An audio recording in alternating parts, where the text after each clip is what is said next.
নমস্কার সবাইকে, ত্রিপুরা স্টাডি পয়েন্টে তোমাদের স্বাগত। আজকের ভিডিওটা বিশেষ করে তাদের জন্য যারা সামনেই পরীক্ষা দিতে যাচ্ছ। অনেকের মনেই একটা ভয় থাকে, আমি পড়েছি কিন্তু কিভাবে লিখব যাতে নম্বর কম না পাই। বিশ্বাস করো, পড়াশোনার চেয়েও জরুরি হলো খাতাটা সাজিয়ে লেখা।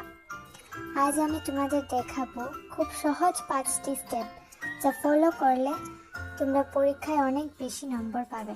চলো দেখে নেই নিয়মগুলো কি কি।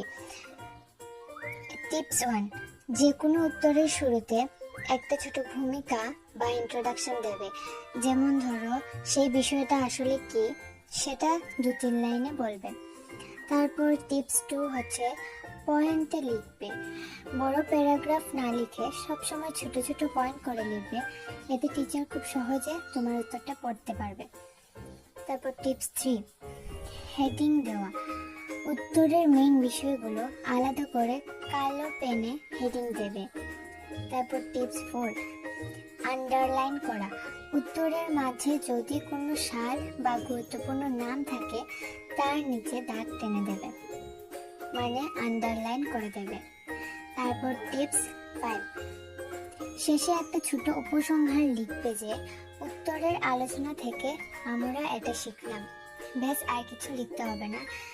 এই নিয়মগুলো মেনে যদি তোমরা এক্সামে কোয়েশ্চেনের আনসার করো তাহলে ভালো মার্ক পাবে। এবার স্ক্রিনে আমি একটি কোয়েশ্চেন দেখাচ্ছি, সেটা হচ্ছে BA সেকেন্ড সেমিস্টারে পলিটিক্যাল সায়েন্স মেজরের পেপার 1-এর একটি কোয়েশ্চেন।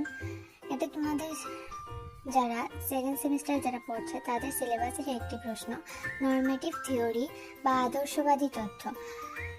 পরে পরীক্ষায় ঠিক কিভাবে একটা উত্তর সাজাতে হয় এই কোয়েশ্চেনটা দেখলে তোমরা বুঝে যাবে। প্রথমে দেখো ভূমিকা।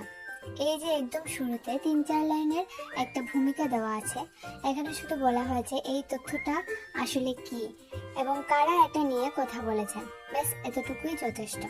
তারপর দেখো মেইন পয়েন্ট। এরপর দেখো আদর্শবাদী তথ্যের বৈশিষ্ট্য লিখে পয়েন্টগুলো কেমন পরিষ্কার করে লেখা হয়েছে, যেমন নৈতিকতা, মূল্যবোধ আর কল্যাণমুখী রাষ্ট্র। তোমরাও যখন খাতায় লিখবে এই পয়েন্টগুলোর নামগুলো অন্য কালির পেন দিয়ে হাইলাইট করে দেবে, এটা খুব জরুরি। আর এখানে আছে সমালোচনা। দেখো এখানে আলাদা করে হেডিং দেওয়া আছে যে এই তথ্যের ভালো দিক আর খারাপ দিকগুলো কি কি। যেমন অনেকে এটাকে কাল্পনিক বলে মনে করে। এই যে ছোট ছোট সাব হেডিং গুলো দেখছো, এগুলোই কিন্তু পরীক্ষায় বেশি নম্বর পেতে সাহায্য করে। সব শেষে উপসংহার। একদম নিচে দেখো ছোট করে একটা উপসংহার দেওয়া হয়েছে। উত্তরটা এভাবে শেষ করলে টিচার বুঝেন যে তুমি পুরো বিষয়টা খুব ভালো করে জানো।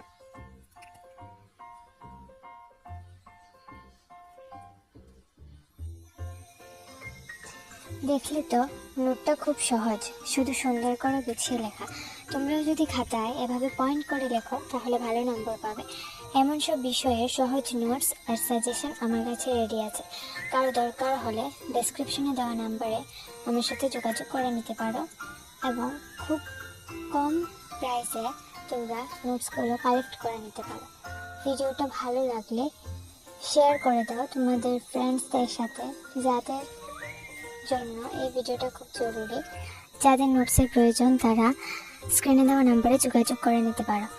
আর চ্যানেলটাকে সাবস্ক্রাইব করে রাখো যাতে ইম্পর্ট্যান্ট ইনফরমেশনগুলো তোমরা সবাই পেতে পারো।